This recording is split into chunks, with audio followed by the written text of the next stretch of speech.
¿Qué pasa, vikingos? Bienvenidos a un nuevo vídeo y hoy vamos a un sitio bastante especial. Es el famoso avión que está en medio de la Playa Negra en esta dirección. Y la verdad es que hay que caminar unos 40 minutos en este caminito que veis por aquí, donde hay absolutamente nada. Las vistas por detrás sí que están chulas, como podéis ver. Ahora mismo son las 10:20, se está poniendo el sol por ahí detrás. Y hemos venido a esta hora porque vamos a seguir teniendo luz para grabar y tirar fotos. Y hay muchísimos menos coches que normalmente durante el día ibais a encontrar. Es por eso que si lo que queréis es viajar por Islandia y echar fotos en sitios turísticos con menos gente, hay que viajar de noche. Es la única manera para poder evitar. Si no vais a ser los únicos, evidentemente hay más gente como nosotros que se dedica a viajar de noche para conseguir estas historias, pero bueno, vamos para allá y de camino os cuento la historia de cómo este avión llegó hasta ahí. También otra cosa que quiero comentar es que no creo que este avión vaya a durar muchos años más, porque la cantidad de turistas que se dedican a pasear por él, a pasear por dentro, a pasear por encima, a saltar, con la cantidad de gente que está pasando por ese avión, es imposible que aguante muchos años más. El 21 de noviembre de 1973, el DC-3 tenía que volar desde Hop hasta el aeropuerto de Keflavik. Sin embargo, a mitad de camino, en la playa de Solheimeisandur, tuvo un accidente. La historia de este modelo de avión es muy curiosa. Las siglas DC-3 significan Douglas Commercial 3 y fue fabricado por primera vez el 17 de diciembre de 1935, justamente en el 32º aniversario del primer vuelo de los hermanos Wright. El DC-3 estaba lleno de innovaciones, tenía 21 asientos, tenía aislamiento acústico, ventilación interna y calefacción por vapor. Además, por primera vez se podía cocinar dentro del avión comida caliente. Cuando llegó la Segunda Guerra Mundial, empezaron a fabricarlo para ser utilizado por los militares americanos. Le hicieron unas pequeñas modificaciones, simplemente le hicieron las puertas un poco más grandes para que pudieran cargar más cosas y reforzaron el tren de aterrizaje y llegaron a construir 10.174 unidades, una cantidad de 2 DC-3 por hora.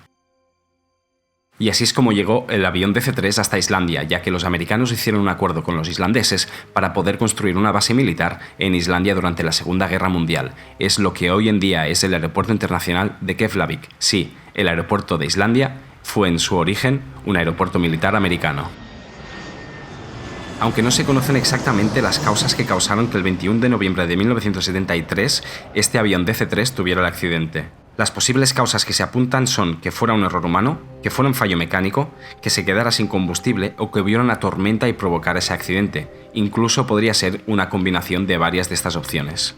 Aunque la teoría más popular es que el piloto se equivocó y utilizó el tanque auxiliar para propulsar el motor, aunque esta teoría es un poco extraña ya que el DC-3 tiene 3 tanques, 2 tanques principales de 800 litros cada uno para cada motor, y un tanque auxiliar para el motor izquierdo de 760 litros, ya que el DC-3 era un avión que era capaz de volar con solamente un motor.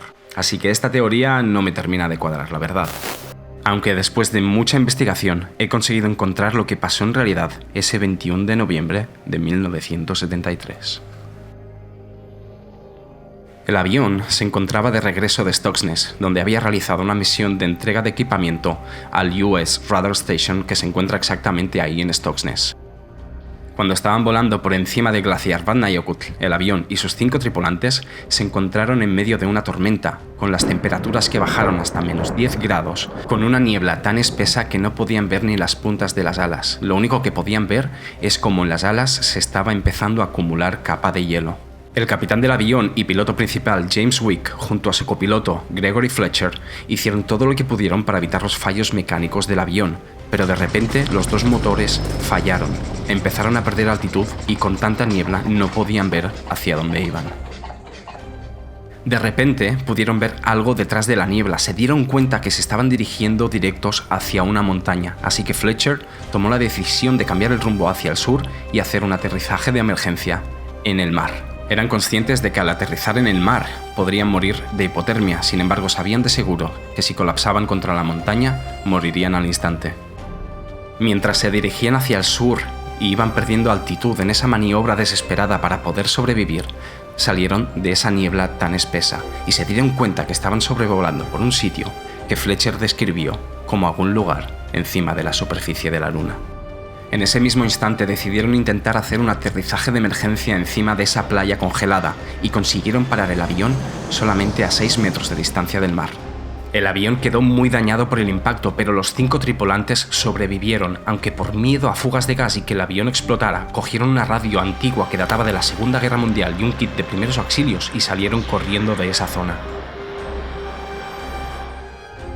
Por suerte, un avión comercial que iba desde Europa hasta Keflavik cogió la llamada de auxilio que habían enviado antes de tener el impacto. Gracias a eso, solamente una hora después del impacto, llegó un helicóptero Chopper desde la base americana de Keflavik para rescatarlos. Otra cosa que he descubierto en mi investigación es que aunque encontremos continuamente que se refieren a este avión como un DC-3, en realidad eso es un error, ya que este es un Douglas Dakota, que fueron precisamente los Douglas Commercial que fueron modificados para la Segunda Guerra Mundial. Este en concreto que encontramos en Solheim Sandur sirvió antes en la guerra contra Corea y contra Vietnam. Cuando los militares llegaron al lugar del sinistro, evaluaron cómo poder rescatar el avión, pero se dieron cuenta que estaba demasiado alejado y la tarea de rescate era demasiado complicada, así que decidieron solamente desmantelar las partes que todavía podían utilizar y que podrían tener algún valor y dejar el avión atrás. Y cuando los militares estaban terminando de desmantelar todas las partes que podían aprovechar del avión, en ese momento llegaron los propietarios de esa zona, Einar Thorsteinsson y Eirun Salmundsdóttir, su mujer, que al ver cómo los militares estaban desmantelando el avión entendieron que se lo iban a llevar, así que se dieron la vuelta y volvieron a su casa. Su sorpresa fue que al pasar los días, ese avión seguía ahí y nunca se lo llevaron. En los siguientes años, Einar, al ver que tenía un avión en sus terrenos y que no lo venían a recuperar, lo empezó a utilizar como almacén. Y cuando ya no lo necesitó más, invitó a sus amigos que eran cazadores para utilizarlo como diana para prácticas de tiro. Por eso lo podemos ver tan agujereado. Como os he comentado, los militares se llevaron muchas de las partes del avión, incluidas las alas. De hecho, las cerraron para llevárselas, pero nunca se llevaron la cola. El motivo por el que le falta la cola a este avión es uno totalmente diferente. Un mes y medio después de este accidente hubo uno muy similar en las condiciones y muy similar en el modelo del avión sinistrado, con una diferencia muy importante, que es que los militares americanos nunca contactaron al propietario, a Helgi Jonssons, para ir a recuperar el avión, así que él lo utilizó junto a sus amigos como refugio para pescar durante 20 años. Pasado tanto tiempo consideró que ese avión ya no lo iban a rescatar ni nadie lo iba a reclamar, así que decidió remodelarlo y hacer una casa con ese avión. Pero tenía un pequeño problema y es que le faltaba la cola, así que como tenían unos modelos muy similares con Einar, decidió ir a su granja y pedirle que le diera la cola. A lo que Einar respondió claro, se llevó su tractor, le cerraron la cola y se la llevó. Así que es este el motivo por el cual a este avión le falta la cola. Quizá os pueda parecer curioso que en un mes y medio hubiera otro accidente de un avión muy similar, pero tenéis que pensar en unos datos muy curiosos. Son datos oficiales de la Fuerza Naval Americana, y es que desde 1941 hasta 1973, justo cuando pasó este accidente, hubieron 385 accidentes por aviones americanos en Islandia. Para traducirlo en números, eso es un accidente de avión cada 31 días por 33 años consecutivos. Y es que el tiempo en Islandia es muy salvaje y te puede cambiar en cuestión de minutos. Me he encontrado yo mismo muchas veces envuelto en medio de una tormenta cuando 5 minutos antes estaba despejado. Por suerte hoy en día tenemos la tecnología y un montón de datos para calcular con estadísticas las variaciones de tiempo y de esta manera evitar que pasen estos accidentes, pero incluso hoy en día con tanta tecnología y con unos aviones tan mejorados, hay muchas veces que se cancelan los vuelos aquí en Islandia y que la gente no puede volver ese mismo día en su país y se tienen que quedar aquí al menos unos días más, porque los aviones, por culpa del tiempo, por culpa de las tormentas, no pueden despegar. Y aunque este sea el avión más famoso de toda Islandia, os los vais a encontrar por toda la isla. Yo en mis viajes me he encontrado un montón y todos lo utilizan para lo mismo. O son almacenes o los ponen al lado de la carretera como reclamo para los turistas.